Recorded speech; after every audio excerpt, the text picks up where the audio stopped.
So we can now take you live to the United Nations General Assembly, where President Akufo-Addo is about to address the world. Let's join him. When I made my first appearance at the General Assembly as the newly elected president of Ghana, I said neither Ghana nor Africa wanted to be scars on anybody's conscience. I said we want to build economies that are not dependent on charity and handouts, because long and bitter experiences have taught us that no matter how generous the charity, we would remain poor. Between 2017 to 2020, Ghana recorded an average growth rate of 7%, amongst the highest in the world. In 2020, when the global economy in sub-Saharan Africa has contracted by 3.5% and 2.1% respectively, Ghana was one of the few countries that produced a positive growth rate. This is a testament to our determination to build a Ghana beyond aid. 1 year on, although infection rates and deaths are relatively lower in the region, the virus's impact on economies and livelihoods has been damaging. The latest numbers from the African Development Bank indicate that African economies, which contracted by 2.1% in 2020, are yet to return to pre-pandemic levels. More than 30 million Africans fell into extreme poverty in 2020, and nearly 40 million could do so in 2021. The social impact has been devastating. Over 103 million African jobs have been lost. Women, who account for 40% of total employment, have been most hard hit. So, President, we're listening to the scientists. It is evident that vaccination is the way to protect populations and revitalize societies. To vaccinate 70% in the shortest possible time, as is being done elsewhere in the world, means some 900 million Africans have to be vaccinated. The Afro-Exim Bank structuring of the Africa Vaccine Acquisition Task Force $2 billion acquisition of 400 million Johnson & Johnson vaccines is part of the historic African Union's COVID-19 vaccine development and access strategy. It is a critical milestone in our collective fight against the pandemic, in a continent suffering the worst brunt of vaccine nationalism. The Africa Vaccine Acquisition Task Force vaccine program, partly manufactured in South Africa, is the single largest and most far-reaching trade transaction since the entry into force of the African Continental Free Trade Area in January this year. It is eloquent testimony to the benefits of domestic production and pooled procurement in Africa, as envisaged by the African Continental Free Trade Area Agreement. Ghana agrees with the call of the Rome Declaration of Global Health for voluntary licensing and technology transfers to boost vaccine production. The African Union is working with WHO, WTO, and other global partners to expand its vaccine manufacturing and deployment. We in Ghana have so far received 5 million doses, which have been administered to frontline health workers and those classified as being most at risk. 5 million is not a figure to be sneered at, particularly when we consider the situation in many other African countries. We're grateful that our efforts at the management of the pandemic and vaccine distribution have been recognized, and we have received these amounts so far. We're still hoping to vaccinate 20 million of our people by the end of the year. One unfortunate development appears to be the recent measures on entry into some countries in Europe, which suggests that Covishield, the Oxford AstraZeneca vaccine manufactured in India, is not recognized by these countries. What is intriguing is the fact that this vaccine was donated to African countries through the COVAX facility. The use of vaccines as a tool for immigration control will be a truly retrogressive step. Mr. President, the last time there was such an upheaval in the world was during the Second World War, which led to the establishment of a new world order. This organization, the United Nations, and the other Bretton Woods institutions were created to maintain international peace and security, help rebuild the shattered post-war economy, and promote global economic cooperation. Even before the pandemic outbreak, many had concluded that the current structure of global economic cooperation, designed some 77 years ago, has proven inadequate to finance infrastructure and economic transformation in developing countries. Given the incapacity of the global financial system to produce the necessary outcomes to finance sustainable development, we need a constructive review. COVID-19 provides a great chance to rethink global economic cooperation based on the principles of mutuality, equity, sustainability, and collective prosperity envisaged by the SDGs. There is no question but that if the famous gathering in San Francisco was to take place today, it would be a significantly different United Nations Charter that would be written. In much the same way, a World Bank or IMF or WHO that is born today would be radically different institutions from those that were set up after the World War, as many of the countries in today's world, especially in Africa and the Caribbean, were not present in San Francisco. The pandemic has also shown us that the great advances in science and technology notwithstanding, we still have a lot to learn and discover about the human body and about life. Thus far, in spite of the grisly predictions of dead bodies littering the streets of Africa, and in spite of not having as much access to vaccine as the developed world, Africa seems mercifully to have escaped the worst of the COVID death rates. And for that, we thank God.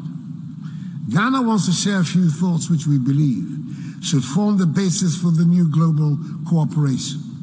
Firstly, we need to strengthen the funding of the existing global health organizations. This must include a greater, more predictable base of multilateral funding for WHO and regional centers of disease controls, which play the central roles in global health security. It will require dedicating an additional 1% of GDP to funding global health. This is an investment in the global public aid goal, not aid. Secondly, we must develop more resilient finances to build back better and for future preparedness. Across the African continent, revenues have decreased by as much as 150 billion United States dollars, as economies are still reeling from the economic impact of the pandemic. African governments have already spent scarce reserves fighting the pandemic and providing social protection to millions of affected households. Ghana has been advocating that innovative financing must also address structural challenges beyond responding to immediate fiscal needs by providing mechanisms to facilitate investments in health infrastructure, technology, the environment, and people that would bolster resilience and equitable recovery.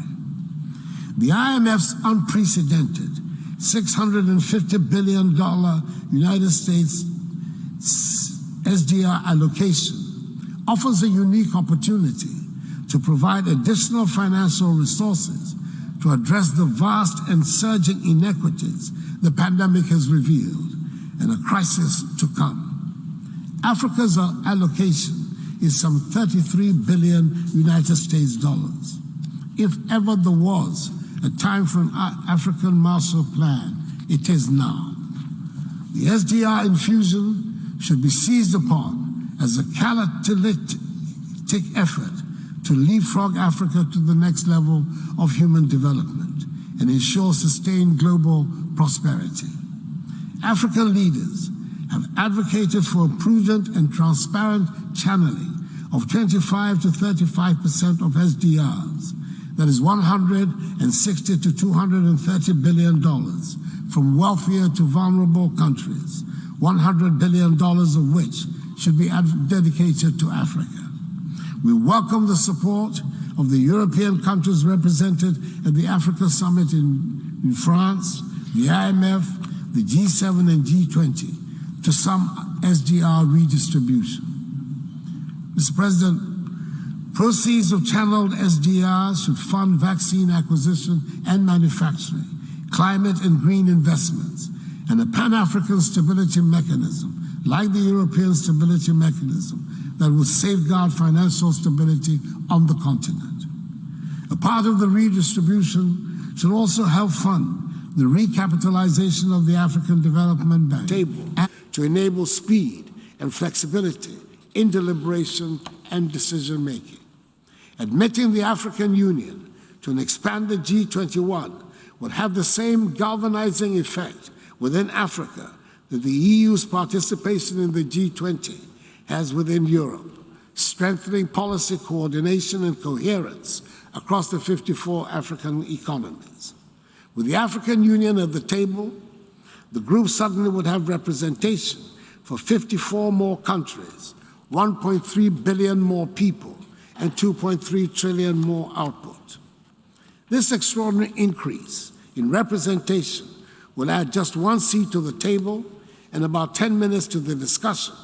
However, it will redefine global policy coordination to enable a more prosperous, inclusive, and sustainable world to emerge. Fourthly, we in Africa are as committed as any to the fight against climate change. We believe, however, that the fight is better advanced if we're able to maintain the crucial balance between economic, political, and environmental imperatives, positions that we will be articulating in Glasgow at the COP26 conference, which should form part of the new global compact. Lastly, now more than ever, we must defend democracy, constitutional rule, and human rights in the world. In the last 24 months, we've witnessed assaults on democracy around the world, sometimes even in developed countries where we had assumed that a consensus on the democratic form of governance had been established. Mr. President, in West Africa, recent events in Mali and Guinea have undermined democratic governance in our region.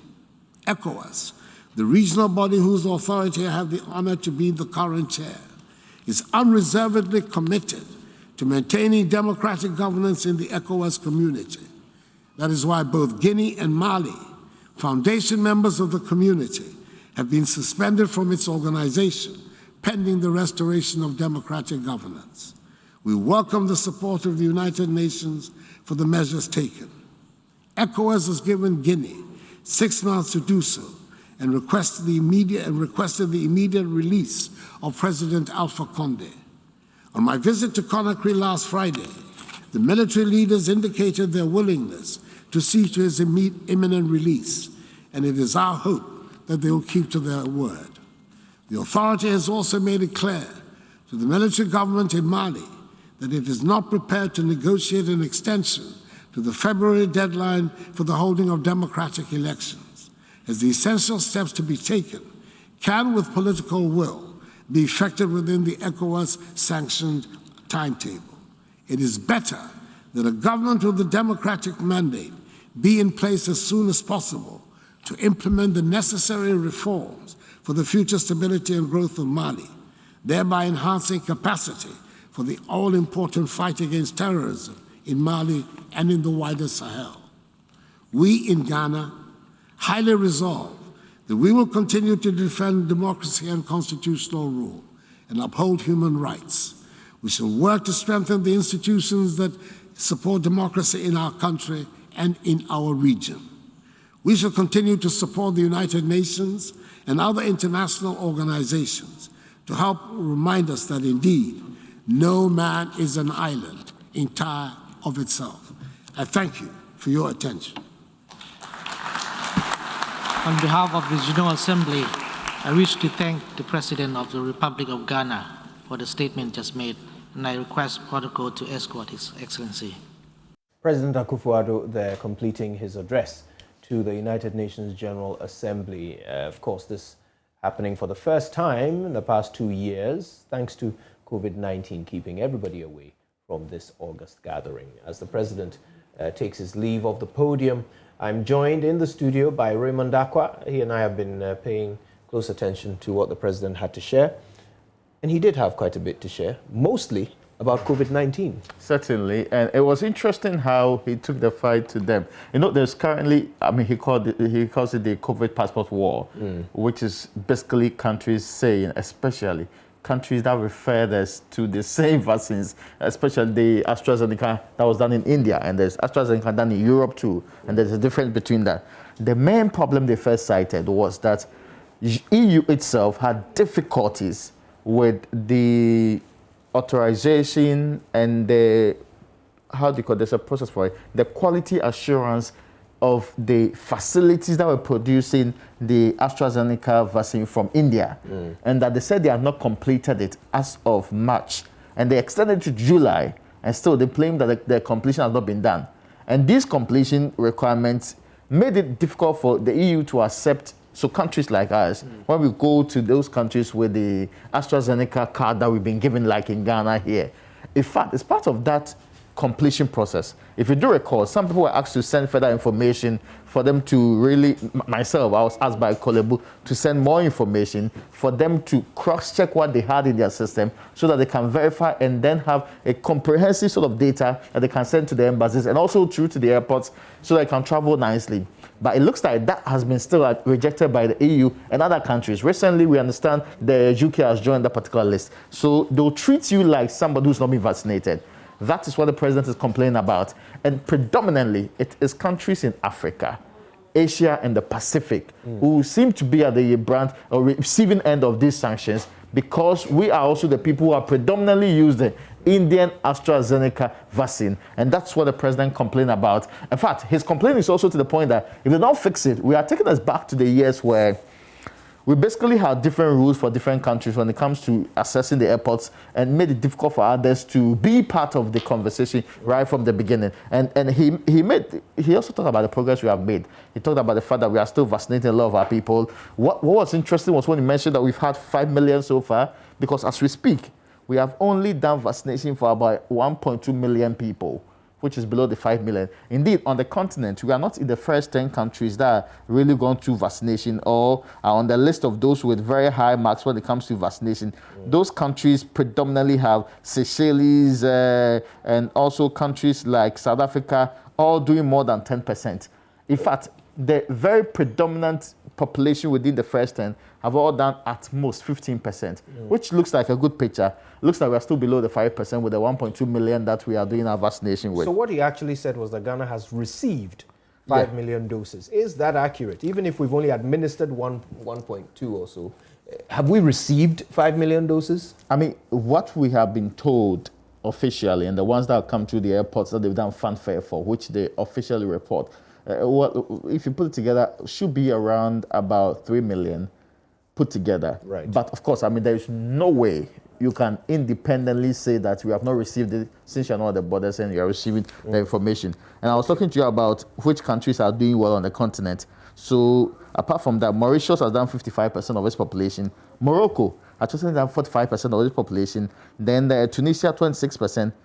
Cape Verde has done 19%, far better than Ghana anyway. And of course, some of these populations are also smaller ones. Cape Verde is just 1 million or so. And is also yes, a very small one. Now, Botswana, 14%. South Africa, 13%. Zimbabwe has done 13%. And Mauritania, 12%. Equatorial Guinea is also 11%. Lesotho and Rwanda all are within the 10, 11, and 10%. So we in Ghana, who are still somewhere around less than 5%, are still battling the countries that are not in the top 10 or any recognizable position. Right. Don't you forget that it was at the end of September that we said we're going to do 10% of the population, which looks like less like it. We are yet to roll out what we have anyway. If we're able to do the 5 million, which looks like a good picture when it comes to doing the 10%. And let's not forget, it's not the entire population. It's the people who deserve to get the vaccine that we are looking at here. We have not reached the countries that are opening up to virtually anybody above 15. That's where the difference really is. He mentions that the target is to vaccinate 20 million people by the end of the year. Bearing in mind vaccine traffic across the world and where we are in the queue, is this still a realistic target? We're in September. I think this target was basically based on what everybody discussed in February. As of the updates that we're receiving from the Africa WHO, virtually the African targets are being revised downwards. So on the continent, the hope was that we will do more than 30%. Now we're pushing it down to 20%. In fact, some even believe that on the average, we should be doing 10% so far. Because if you have less than 10, or the 54 of the countries doing the 3%, 5%, it's not reasonable to expect that we'll go beyond that. Maybe there is something more that the president knows about where we are getting vaccines that the rest of us may not know. There's a lot of advocacy perhaps going on. Maybe that would shore up the numbers. But it doesn't look like by the end of the year, we would have done the massive numbers that we hope we'll be doing. Because currently, there's still a massive, fight for who's getting it and from where, more importantly. And also countries, because of this AstraZeneca-Indian problem, which, let's not forget, the WHO is also opposed to the decision of Europe. Because the WHO has certified those facilities. And some of these European countries are the ones who send them to us. But really, I mean, if they don't clarify those ones, and if you're not changing to the other ones that others accept, like the Johnson & Johnson ones, we are less likely to make up the 10%. In any case, because some of them are double vaccines, that's where the problem really is. So if you get a double of 1 million and the double vaccine one, you really can deal with only half of the million that you want. But if it's like the ones that comes in a single dose, you really can get more people getting it at the rate that we're getting. I mean, 20 million would actually be 30% of the population if it's a double dose vaccine. Yes, I mean, watch it this way. If we are able to get with the 1 million or so, no, 1 billion that the World Bank has given us in our special drawing rights, which many say we should put it into vaccine purchase. If you're able to direct all the money into that particular area, that may help us to get it from the right sources. Although, as we know, it's not about money anymore. Well, you can have all the money that's in the world. That's currently a very debatable point anyway. The vaccine, But I'm interested in what he says to the rest of the world when he says that the use of the vaccine for immigration control would be a truly retrogressive step. We're already seeing signs of this. You've alluded to it earlier in what you were, your summary. But here's the reality of it. The countries that gave us the vaccine are now saying that the vaccine they gave us doesn't qualify us to be vaccinated. So it doesn't qualify us to be considered vaccinated in their countries. Now, what this means is that it's going to slow things down, not just for people coming from those countries, but for them as well, because they require people from our country. They require tourists from our country. They require experts from our country. They require all kinds of people to be part of the traffic going in and out of their country. So if they create these bottlenecks, everybody loses. Is it as black and white as perhaps the president may be making it seem? Could it simply be a matter of controlling immigration if there is so much to lose, even on the side of the countries that are making these strange provisions? And they recognize that. So I've already seen the EU introducing what they consider to be the digital COVID-19 certificates. So to them, if you submit a certificate early enough, you can go through the airports without any difficulty at all. But the idea is still that the regulations... You'll still be on quarantine for 10 days. It depends on the two groups you are dealing with here. The digital certificates are really for countries they believe have gone through the proper certification. So that when they remove the likely difficulties at the airport with them, they now can have time to deal with those they don't trust their certificates because of the kind of vaccine they took. I also see happening because they are reviewing those rules consistently. Consistent decisions will be made later on to line up because they will need the numbers. They will need the numbers because we are basically moving out of the summer periods into the periods where their heavy tourism data will be reduced and the numbers will be coming down. They would not want to destroy their economy further. Let's not forget, they also need labor, which really they are pushing hard to get. So some of these things they are really going to revise along the line, except there's also the vaccine politics. They want people to get the ones that they have produced. Let's not forget that. The underlying part is that you should get what we want so that we can push it harder. And the president, of course, talked about that and the plans of Africa to become a producer of vaccines. And of course, Ghana's plans to invest an additional 1% of GDP in global health. Okay, thank you. Thank you, Raymond, for making the time to be with us this afternoon.